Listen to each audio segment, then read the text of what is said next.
सिंहासन 32 भाग 17। 16वीं पुतली सत्यवती।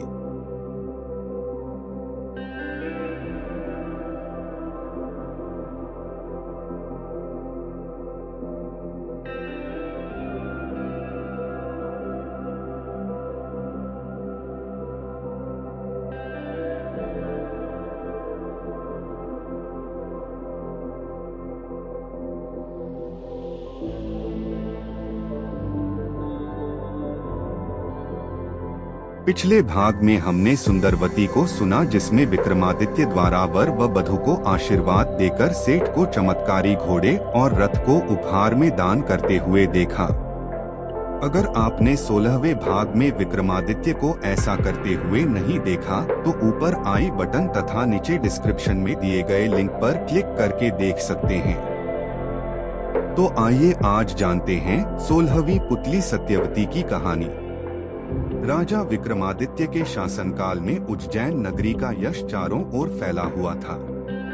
एक से बढ़कर एक विद्वान उनके दरबार की शोभा बढ़ाते थे और उनकी 9 जानकारों की एक समिति थी जो हर विषय पर राजा को परामर्श देते थे तथा राजा उनके परामर्श के अनुसार ही राजकाज संबंधी निर्णय लिया करते थे। एक बार ऐश्वर्य पर बहस छिड़ी तो मृत्युलोक की भी बात चली। राजा को जब पता चला कि पाताल लोक के राजा शेषनाग का ऐश्वर्य देखने लायक है और उनके लोक में हर तरह की सुख सुविधाएं मौजूद हैं, चूंकि वे भगवान विष्णु के खास सेवकों में से एक हैं, इसलिए उनका स्थान देवताओं के समकक्ष है। उनके दर्शन से मनुष्य का जीवन धन्य हो जाता है।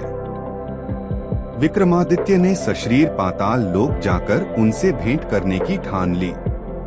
उन्होंने दोनों बेतालों का स्मरण किया। जब वे उपस्थित हुए तो उन्होंने उनसे पाताल लोक ले चलने को कहा। बेताल उन्हें जब पाताल लोक लाए तो उन्होंने पाताल लोक के बारे में दी गई सारी जानकारी सही पाई। सारा लोक साफ सुथरा तथा सुनियोजित था। हीरे जवाहरात से पूरा लोक जगमगा रहा था। जब शेषनाग को खबर मिली कि मृत्युलोक से कोई सशरीर आया है तो वे उनसे मिले।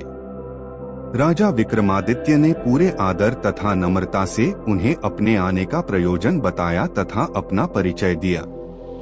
उनके व्यवहार से शेषनाग इतने प्रसन्न हो गए कि उन्होंने चलते वक्त उन्हें 4 चमत्कारी रत्न उपहार में दिए। पहले रत्न से मुहमांगा धन प्राप्त किया जा सकता था।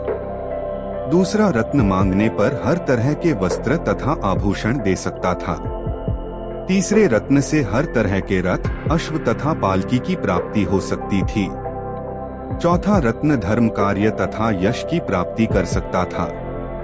काली द्वारा प्रदत्त दोनों बेताल स्मरण करने पर उपस्थित हुए तथा विक्रम को उनके नगर की सीमा पर पहुंचाकर अदृश्य हो गए। चारों रत्न लेकर अपने नगर में प्रविष्ट हुए ही थे कि उनका अभिवादन एक परिचित ब्राह्मण ने किया। उन्होंने राजा से उनकी पाताल लोक की यात्रा तथा रत्न प्राप्त करने की बात जानकर कहा कि राजा की हर उपलब्धि में उनकी प्रजा की सहभागिता है। राजा विक्रमादित्य ने उसका अभिप्राय समझकर उससे अपनी इच्छा से एक रत्न ले लेने को कहा। ब्राह्मण असमंजस में पड़ गया और बोला कि अपने परिवार के हर सदस्य से विमर्श करने के बाद ही कोई फैसला करेगा।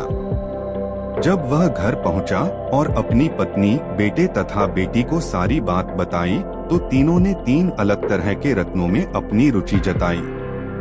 ब्राह्मण फिर भी किसी निष्कर्ष पर नहीं पहुंच सका और इसी मानसिक दशा में राजा के पास पहुंच गया। विक्रम ने हंसकर उसे चारों के चारों रत्न उपहार में दिए।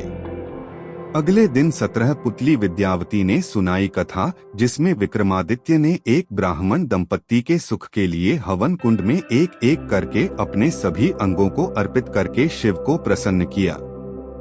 जिसे देखना न भूलिए इसी चैनल की अगली वीडियो सिंहासन 32 भाग 18 में। धन्यवाद। स्वस्थ रहिए, मस्त रहिए तथा सदैव मुस्कुराते रहिए और महादानी विक्रमादित्य की कहानी का आनंद लेते रहिए। साथ ही अपने जीवन में नई ऊर्जा का संचार कीजिए और इस वीडियो को शेयर करके अपने परिवार व समाज में सुंदर विचारों से जागरूकता लाइए। इन्हीं शुभकामनाओं के साथ पुनः मिलते हैं यूनिवर्सल हीलिंग बाय यूएसडी पर। पहली बार इस चैनल में आए हों और वीडियो देख रहे हों तो लाइक सब्सक्राइब करके बेल आइकॉन प्रेस कीजिए ताकि इसी प्रकार के आगामी आने वाले वीडियो की नोटिफिकेशन आपको मिल सके, और यदि यह पहले से ही प्रेस कर चुके हों तो इसके लिए सहृदय साधुवाद। पुनः आप सभी शुभ चिंतक धर्मात्माओं को बहुत बहुत धन्यवाद। अपना आशीर्वाद बनाए रखें।